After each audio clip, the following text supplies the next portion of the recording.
वो हजरत बिलाल जो सड़क के किनारे बैठ जाया करते थे भूख की शिद्दत की वजह से, और लोगों से मसले पूछते थे कि ये मसला बताओ, ये मसला बताओ। हालांकि उनको वो मसले खुद मालूम हुआ करते थे, लेकिन फिर भी पूछते थे। पूछने का मकसद ये होता था कि लोग मेरी भूख की हालत देख लें, मेरे चेहरे पर नकाहत और कमजोरी देख लें, और फिर ये कहें कि बिलाल तुमने तो शायद कई दिन से खाना नहीं खाया, चलो मेरे घर चलो, मैं तुम्हें खाना खिला देता हूं। इसलिए वो मसला पूछते थे कि लोग मेरी कमजोरी देखकर मुझे खाने के लिए पूछें। ये गरीब इंसान हजरत उमर फारूक जब खलीफा बनाए गए, जब हजरत बिलाल उनके दरबार में जाते, हजरत बिलाल जब उनकी अदालत में पहुंचते, तो हजरत उमर फारूक अपनी चटाई से उठ जाते और खड़े हो जाते और कहते सैयदुना आजा सैयदुना, आज हमारे सरदार आ गए, हमारे सरदार आ गए। हजरत बिलाल के लिए हजरत उमर अपनी कुर्सी छोड़ दिया करते थे, अपनी चटाई छोड़ दिया करते थे, और ये कहते थे जिसकी इज्जत जनाब मोहम्मद रसूलुल्लाह ने की हो, उसकी इज्जत मैं कैसे नहीं कर सकता। ये मकाम, ये फजल मिला था।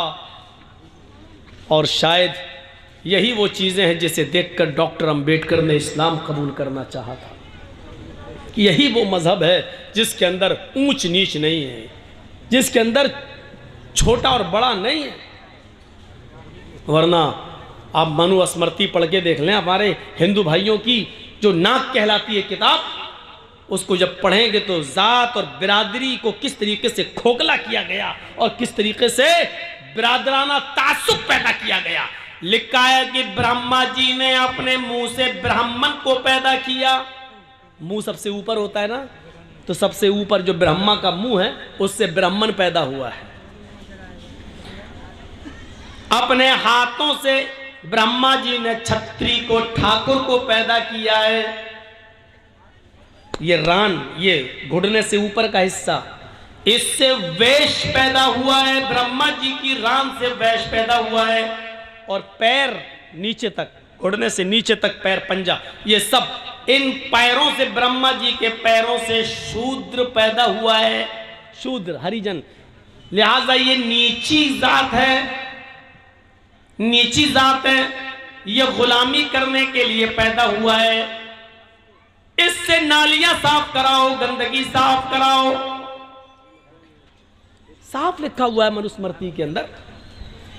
जात और बिरादरी की यहीं से बुनियादें हिल जाती हैं, जिसको कुरान करीम ने यह कहकर खत्म कर दिया कि आए संपूर्ण जगत की मानव जाति, चाहे हिंदू हो या मुसलमान, सिख हो या ईसाई, जैनी हो या बुद्धिस्ट, कम्युनिस्ट, कोई भी हो, हमने तुमको एक ही मर्द और एक ही औरत से पैदा किया, तुम सब आपस में भाई भाई हो। वजअलनाकुम शुऊबन व कबाइल लिताअरफू, हमने शोबे और कबीलों में तुम्हें इसलिए बांट दिया ताकि तुम एक दूसरे को पहचान सको। इन्ना अकरमकुम इंदल्लाहि अत्काकुम, तुम में सबसे बड़ा बुजुर्ग वो है, सबसे बड़ा इंसान वो है, अल्लाह की दृष्टि में, अल्लाह की नजर में बड़ा और महान पुरुष वो है जो अल्लाह से सबसे ज्यादा डरता है। तकवे वाला और मुत्तकी और परहेजगार इंसान ये बड़ा है। वो भी अपने आप को बड़ा नहीं कह सकता। अगर जर्जी साहब 5 वक्त की नमाज पढ़ते हो और तहज्जुद की नमाज भी पाबंदी से पढ़ते हो, तो जर्जी साहब ये नहीं कह सकते कि मैं सबसे बड़ा हूं इसलिए कि मैं अल्लाह से सबसे ज्यादा डरता। ये तो अल्लाह ही को मालूम है कि तुम अल्लाह से कितना डरते हो। अल्लाह की नजर में बड़ा वो है, अपनी नजर में नहीं। अल्लाह की नजर में बड़ा वो है जो अल्लाह से सबसे ज्यादा डरता है। ये इंसानियत का दर्स है, कहीं मिलेगा? इंसानियत का दर्स देते हुए मेरे भाई, अल्लाह के नबी सल्लल्लाहु अलैहि वसल्लम ने फरमाया, रास्ते से अगर आप गुजर रहे हो, इंसानियत का दर्स देखो, इसको ईमान का एक हिस्सा बना दिया।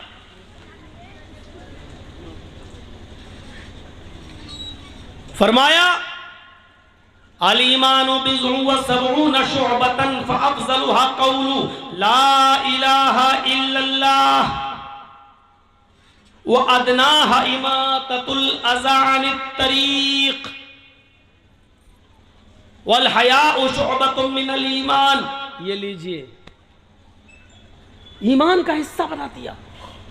तर्जुमा सुनिए, ईमान की 70 से ज्यादा शाखें हैं, ब्रांच। ईमान की 70 से ज्यादा ब्रांचेज हैं। सर्वश्रेष्ठ ब्रांच, सबसे अफजल दर्जा ईमान का क्या है? ला इलाहा इल्लल्लाह, इस बात की गवाही देना कि अल्लाह के अलावा कोई माबूद नहीं है। वह अदना, लीजिए ये ईमान का हिस्सा है, हालांकि सबसे कमतर दर्जे का ईमान है, लेकिन ये भी ईमान है। क्या? वह अदना इमाततुल अज़ानित तरीक, रास्ते में अगर कोई तकलीफ देने वाली चीज पड़ी हुई हो और आप उसको देख लें तो उस तकलीफ दे चीज को हटाना आपकी जिम्मेदारी बन जाती है। आप उसको हटाएं और दूर कर दें। अचानक साइकिल पे आप जा रहे हैं और देखा कि कांटा पड़ा हुआ रास्ते में, आप गाड़ी रोकी, आपने देख लिया, आप तो बच के निकल गए, लेकिन कोई बच्चा भी गुजर सकता है, कोई नाबीना उसके पैर पे कांटा चुभ सकता है, कोई औरत जल्दी में गुजरी उसको कांटा चुभ सकता है, पत्थर पड़ा हुआ है, कोई जल्दी में जा रहा पत्थर से टकरा के गिर सकता है। फरमाया तुम्हें साइकिल रोकना पड़ेगी, बाइक रोकना पड़ेगी। अगर तुम 4 व्हीलर पे हो तो 4 व्हीलर को भी रोकना पड़ेगा। और उस तकलीफ दे चीज को, केले का छिलका हो, कांटा हो, पत्थर हो, या कोई भी तकलीफ देने वाली चीज रास्ते में पड़ी है तो उसको आप हटाएं। ये ईमान का एक हिस्सा है। आप जानते हैं कि इस रास्ते से कोई मुसलमान नहीं गुजरेगा, मरे कोई यहूदी ईसाई हिंदू जाए, हमारे बाप का क्या जा रहा, टूटने दो दांत उसके। आप ये सोचकर नहीं गुजर सकते हैं, ये इंसानियत का तकाजा है। ये मत देखो कि गुजरने वाला यहूदी है या ईसाई है या हिंदू है या जैनी है या बुद्धिस्ट है, नहीं, तुम्हें वो हटाना होगा ताकि किसी इंसान को तकलीफ न पहुंचे। मुसलमान नहीं, इंसान को तकलीफ न पहुंचे। हमारे नबी सल्लल्लाहु अलैहि वसल्लम सिर्फ ये नहीं चाहते कि मुसलमान महफूज रहे, हमारे नबी ये चाहते कि सारी इंसानियत जहां तक हो सके उसको तकलीफ से दूर, तकलीफ से नजात दिलाई जाए, उसको दुनिया में कोई तकलीफ न दी जाए, उसकी तकलीफ को दूर किया जाए। यही वजह कि अल्लाह के नबी सल्लल्लाहु अलैहि वसल्लम ने हिंदू और मुसलमान की कोई कैद नहीं लगाई, बल्कि फरमाया वल्लाहि ला युमिन, वल्लाहि ला युमिन, वल्लाहि ला युमिन, अल्लाह की कसम वो मोमिन नहीं, अल्लाह की कसम वो मोमिन नहीं, अल्लाह की कसम वो मोमिन नहीं। और सुनो मेरे भाइयों, इंसानियत का दर्स सुनो, ये इस्लाम सबसे बड़ा दर्स दे रहा है। आओ दूसरे मजहब वालों को मैं चुनौती देता हूं, चैलेंज देता हूं, आओ अपने मजहब को कुरान की कसौटी पर, इस्लाम की कसौटी पर रखो और बताओ इंसानियत का सबसे बड़ा लंबरदार कौन सा मजहब है, इंसानियत की सबसे अच्छी तालीम कौन सा मजहब दे रहा है। आओ कुरान, अल्लाह के नबी कहते हैं वो मोमिन नहीं, या अल्लाह कौन मोमिन नहीं, फिर सुन लो वो मोमिन नहीं। अल्लाह के नबी किसके बारे में कह रहे हैं कि वो मोमिन नहीं? हाँ, फिर सुन लो वो मोमिन नहीं। अल्लाह के नबी बार बार क्यों कह रहे हैं? आप एक बार कह दें तो काफी है। हम मुसलमान हैं, आपकी हर बात पर ईमान लाना हमारे लिए जरूरी है। एक बार कह दें तो काफी है। आप 3 बार कह रहे हैं कि वो मोमिन नहीं, वो मोमिन नहीं, वो मोमिन नहीं। या अल्लाह, मेरे नबी तो वो हैं, एक बार कह दें तो हमारा ईमान लाना जरूरी है, और जिसको 3 बार कह रहे हो उस बात की अहमियत कितनी ज्यादा है। फरमाया वो मोमिन नहीं, मोमिन नहीं, मोमिन नहीं। अल्लाह कौन मोमिन नहीं? फरमाया जो खुद पेट भर के खाना खा ले और उसका पड़ोसी भूखा सो जाए, वो मोमिन नहीं।